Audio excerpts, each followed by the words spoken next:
Tem boas chances de você, enquanto está vendo esse vídeo, estar rodeado de estrutura de cimento ou entre tijolos que foram presos com cimento. Não é exagero dizer que nossas vidas seriam completamente diferentes sem a existência do cimento Portland. Basta olhar ao redor, praticamente todas as obras que nos cercam foram feitas tendo como base esse insumo. Mas você já parou para pensar na história do cimento, em como as construções eram erguidas antes de sua invenção? Neste vídeo, o podcast da mineração traz essa história para você. Vamos contar desde os primórdios, quando os materiais alternativos similares ao cimento que conhecemos hoje eram utilizados, mostrar quando e como o cimento Portland surgiu, seu futuro e muito mais. Para entender mais a respeito do histórico desse insumo, não se esquece de se inscrever no canal, sentar o dedo no like, que nos ajuda a dar mais engajamento para o canal. Meu nome é Johnny Peterson e esse é mais um Mini Doc.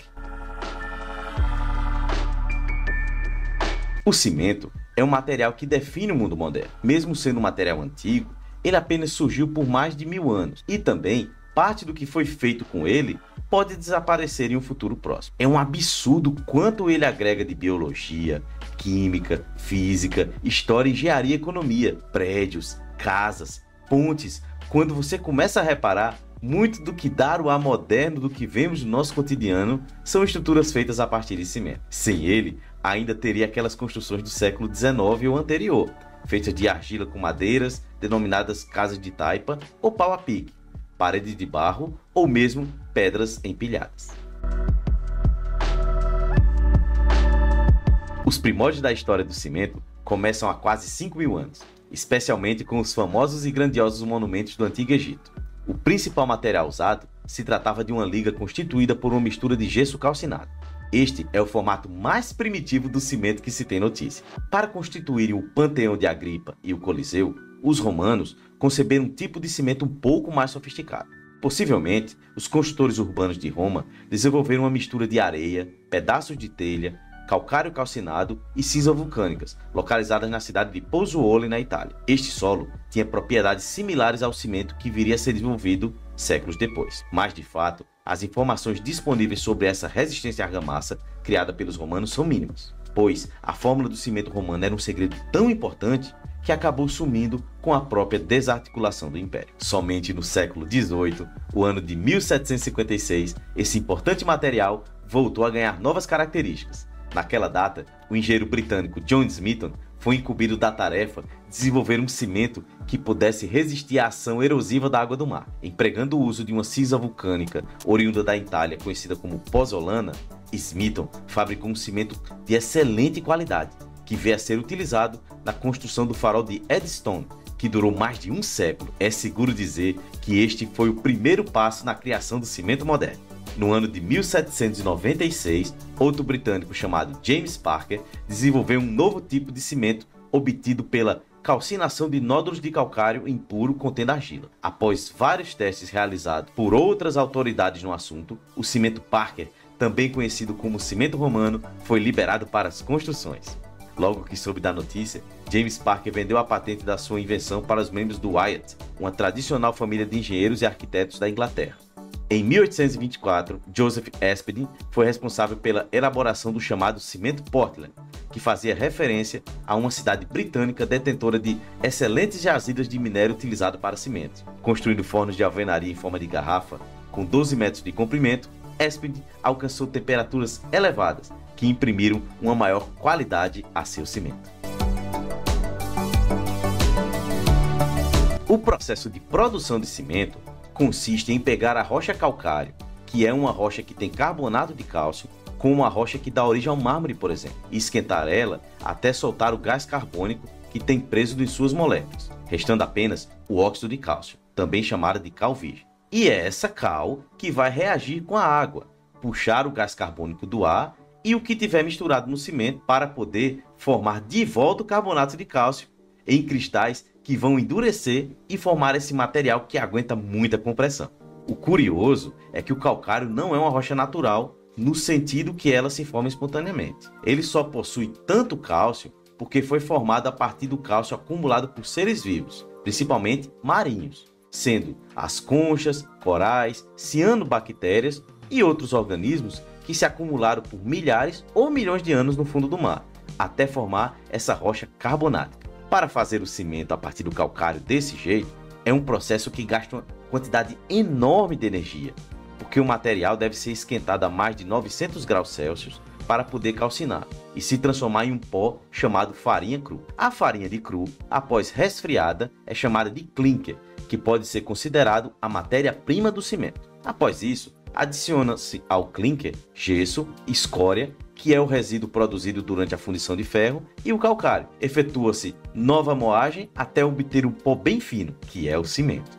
Esse gasto energético muito elevado foi limitante para a produção de cimento por boa parte da história da humanidade. Ele é um material nobre, que foi utilizado para fazer chão duro há milhares de anos. Mas como fazer isso? Era um processo que consumia muita madeira? Era muito custoso. Hoje em dia, ele só se tornou viável devido à utilização de energia de combustíveis fósseis no seu processo de fabricação, custando por volta de 65 centavos por quilo, podendo variar para mais ou para menos. O cimento Portland tem aplicações gerais como concreto simples, armado, protendido, elementos pré-moldados, pavimentos de concretos e pisos, dentre muitos outros. Para facilitar o entendimento, foi criada uma nomenclatura por meio de suas características. O CP da nomenclatura nada mais é que as iniciais de cimento Portland no nome completo do material. A numeração que aparece logo após o CP diz respeito ao tipo de cimento e podem ser I, Portland comum, 2, Portland composto, 3, alto forno, 4, pozolânico, 5, alta resistência inicial, ARI, todos em algarismos romanos. O cimento pode ter adições que variam conforme sua utilidade. As adições são feitas para aprimorar a propriedade específica do material, por diminuição do consumo energético ou para aproveitar resíduos poluidores e preservar jazidas. Na nomenclatura, a identificação das adições aparece logo após o tipo de cimento em questão, representada por uma letra, que pode significar E, escória de alto forno, F, filler e Z, material pozolânico. O número que aparece por último, fechando a nomenclatura, mostra qual resistência de compressão mínima, expressa em megapascal ou MPa, que o cimento deve ter aos 28 dias. Isto é, a capacidade do cimento de resistir às forças de compressão quando pressionado lateralmente. A resistência pode ser 25 MPa, que corresponde a 250 kg por centímetro quadrado, 32 MPa, que corresponde a 320 kg por centímetro quadrado, ou 40 MPa, que corresponde a 400 kg por centímetro quadrado. O cimento Portland é dividido em 8 diferentes tipos, sendo utilizado em situações diferentes. CP1, ou cimento Portland comum, é considerado o mais básico disponível no mercado. É usado em construções que não necessitam propriedades especiais do cimento, possuindo apenas o gesso como aditivo, que serve como um retardador da pega, oferecendo maior tempo para aplicação. CP2, que é o cimento Portland composto, recebe esse nome porque recebem a adição de outros materiais. Isso faz com que o cimento libere menos calor quando em contato com a água. É um tipo de cimento versátil e aplicável em todas as fases da obra. CP3, ou cimento Portland de alto forno, possui uma alta impermeabilidade e duração, alta resistência à expansão, baixo calor de hidratação e resistência a sulfato. Isso devido à percentagem de escória em sua composição, chegando a 70% de todo o material. Esse tipo de cimento é recomendado tanto para aplicações gerais quanto para estruturas de grande porte, como barragens, esgotos, fundações de máquinas e efluentes industriais, entre muitos outros. Ele é menos poroso e mais durável, atingindo resistências maiores que os cimentos convencionais, sendo recomendado para a fabricação de concreto. O CP4, ou cimento Portland pozolânico, é composto por material pozolânico, o que causa uma instabilidade no uso de agregados reativos a ambientes de ataque ácido. O CP4 é recomendável para a concretagem de grandes volumes e sob elevadas temperaturas devido ao baixo calor de hidratação. Ele é pouco poroso, o que torna resistente à ação da água do mar e esgoto. CP5, ou cimento Portland de alta resistência inicial, devido a seu processo de fabricação, o CP5 atinge uma elevada resistência em um curto intervalo de tempo, provocado pela alta reatividade nas primeiras horas de aplicação. Isso faz com que ele atinja resistências maiores que os cimentos convencionais, o que torna ideal para obras industriais que existe um tempo de deformação menor, sendo recomendado também para a fabricação de concretos. O CPRS, que é o cimento Portland resistente a sulfatos, ou seja, o sulfato está presente principalmente em redes de esgoto,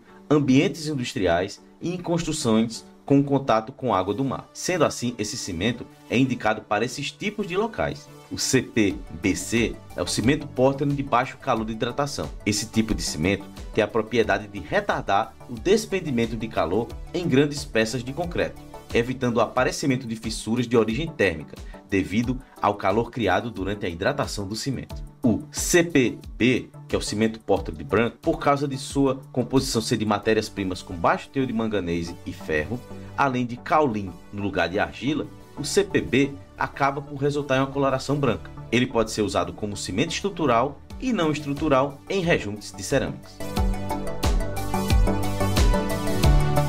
Em sua palestra na Concrete Show de 2019, intitulada Cimento do Futuro, o gerente de laboratórios da ABCP, que é a Associação Brasileira de Cimento Portland, Arnaldo Batagin, fez um relato das pesquisas mais relevantes para se chegar a um produto que substituía o cimento Portland em larga escala de consumo, desempenho e, principalmente, com menores emissões de CO2. Até agora, todos os materiais estudados focaram na mitigação do impacto ambiental, mas não conseguiram se tornar viáveis economicamente. Por outro lado, a indústria de cimento Portland tem agregado cada vez mais inovações, a fim de aumentar o desempenho do material e diminuir as emissões de gases. Em 1990, apenas na Europa, havia 19 regulamentações de meio ambiente exclusivas para a indústria de cimento. E em 2010, segundo a estatística mais atualizada, esse número subiu para 635. Para se adequar às normas ambientais, o cimento Portland encontrou no incremento de teores de adições uma fórmula de sucesso.